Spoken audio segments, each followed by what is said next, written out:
Olá, saudações a todos. Nós estamos conversando sobre várias formas de desvirtuamento da abstinência.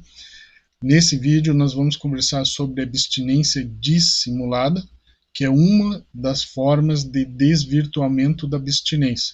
Existem várias outras, como a abstinência seccionada, a leviana, caducada, diabólica. Existem várias, né? E essa de hoje a gente vai conversar sobre abstinência dissimulada. Bom, essa abstinência, como o próprio nome diz, é uma forma de dissimulação. Ela faz parte da ideia do modelo do fingimento de uma decisão. Então, o fingimento de uma decisão seria mais ou menos assim: ela parece abstinência, mas ela não é abstinência, tá? Existem vários exemplos dessa forma de dissimulação abstêmia, né? Imagine que determinada pessoa que diz que está em abstinência, ela resolve poupar dinheiro. Então, ela está guardando dinheiro. Os familiares gostam da ideia, aprovam, e ela está lá, passa um mês, 2, 3, e ela está poupando o seu dinheiro.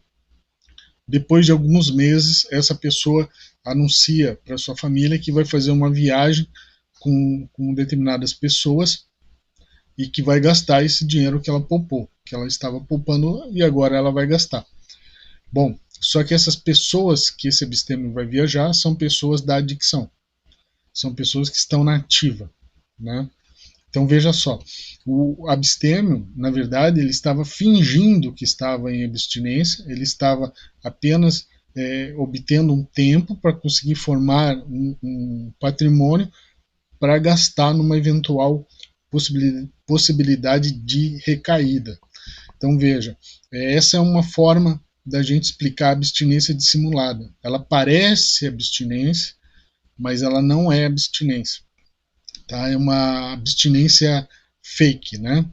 Um outro exemplo disso, e esse é muito comum, ele ocorre quando a pessoa passa alguns dias em abstinência e depois ela usa drogas ou álcool, né? É muito comum esse mecanismo no alcoolista que só consome o álcool quando ele não está com a esposa. Então, se no final de semana ele vai estar com a esposa, ele não consome álcool. Mas durante a semana, quando ele está sem a presença da esposa, quando ele está sem ela, aí ele consome álcool. Então veja, ele aparentemente para a esposa ele está em abstinência, mas na verdade ele não está em abstinência, ele está dissimulando essa abstinência. Existem várias formas da gente poder exemplificar essa dissimulação. Bom, existe uma pequena diferença. A gente chama de modelo de fingimento de decisão, porque existe uma pequena diferença entre a abstinência dissimulada, que é um dos modelos de fingimento de decisão, né, e o discurso com retórica simbólica, que também é um modelo de fingimento de uma decisão. O discurso com retórica simbólica, ele faz parte da adicção. Tá? Quando que ocorre esse discurso? Esse é quando a pessoa chega embriagada em casa ou após consumir drogas ou álcool, e aí ela diz que nunca mais ela vai beber, nunca mais ela vai fazer isso, nunca mais ela quer passar por essa situação. E naquele momento ela pode até acreditar nisso que ela está falando, né? Mas a gente sabe que alguns dias depois ela volta a usar. Então a pessoa está na adicção, ela está passando por isso faz parte da adicção, isso é um discurso com retórica simbólica. Com o tempo, nenhum familiar mais acredita que essa pessoa, que esse discurso, né, ele tem alguma forma de persuasão, né, nenhum familiar mais vai acreditar nisso, e esse discurso se perde, né, e nem mesmo o adicto consegue acreditar nesse discurso depois de um determinado tempo. Mas ele é muito comum, esse discurso com retórica simbólica. Às vezes, durante a abstinência, esse recurso pode se manifestar, mas não é o normal. O normal é que ele se manifeste na adicção, que ele fique lá. Quando ele vier para a abstinência e se manifestar na abstinência, a gente vai dizer que a gente está num desvirtuamento da abstinência e pode ser que seja uma abstinência dissimulada. Tá? Não é mais um discurso com retórica simbólica. Né? Por que eu faço essa distinção? Porque quando a pessoa está em abstinência é diferente de quando ela está na dicção. Então, na dicção, ele tem aquele discurso, mas na abstinência, ela tem um lastro, ela tem um período de abstinência. Então, ali, esse discurso, agora, ele tem uma persuasão muito maior. Né? Agora ele tem um impacto maior, porque agora a pessoa está em abstinência, agora os outros acreditam nela. Então, ele não tem mais aquela retórica simbólica, tá? Mas é um fingimento de uma decisão, porque pode ser uma abstinência dissimulada.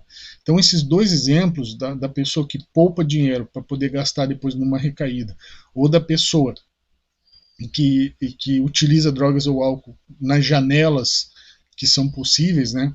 Quando ela se afasta de um familiar ou qualquer coisa semelhante. Então, nesses casos, a gente pode dizer que está diante de uma abstinência dissimulada, tá? Acho que todos que acompanham os vídeos sobre o desvirtuamento da abstinência, todos já devem ter percebido que é muito difícil da gente conseguir traçar os limites de cada um desses desvirtuamentos. Então, de vez em quando a gente tem uma abstinência dissimulada, de vez em quando uma leviana, de vez em quando a diabólica, a caducada. Então, nem sempre a gente consegue saber certinho qual que é o desvirtuamento. Mas nós sabemos que há um desvirtuamento, certo?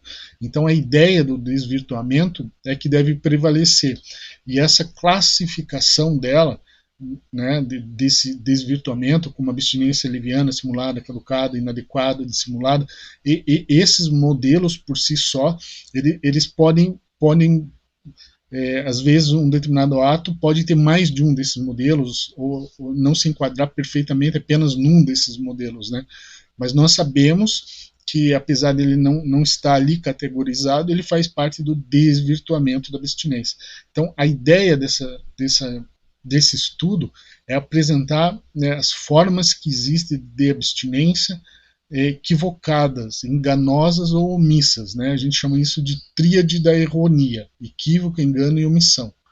Bom, essa tríade da ironia, ela pode se manifestar na abstinência através desses desvirtuamentos. Tá? Então, existem várias formas da gente estudar esse tema. Eu acredito que eu apresentei, eu acho que uns 5 modelos, e eu acho que já está de bom tamanho. Eu entendo que as pessoas conseguiram entender, pegar o recado, né? E, por óbvio, vão aparecer várias outras formas de desvirtuamentos. Né? Existe, até porque eu já identifiquei outras, né? Mas nesse momento não vem ao caso. Tá? O que vale mesmo é a ideia do desvirtuamento, dessa abstinência que é uma enganosa, omissa, equivocada, né? E que não representa uma realidade. Né? Não é abstinência de fato, real, concreta. Né? Então era esse o recado. Tá? O material vai estar disponível. Muito obrigado a todos que assistiram o vídeo.